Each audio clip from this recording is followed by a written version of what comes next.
This is called raking the hay. So before you can bale it, you have to cut it and then put it in rows, kind of like this.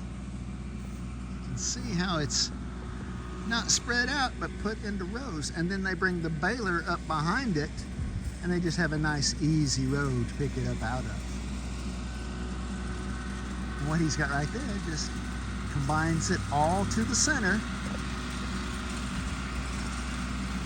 and makes an easy row for the hay baler.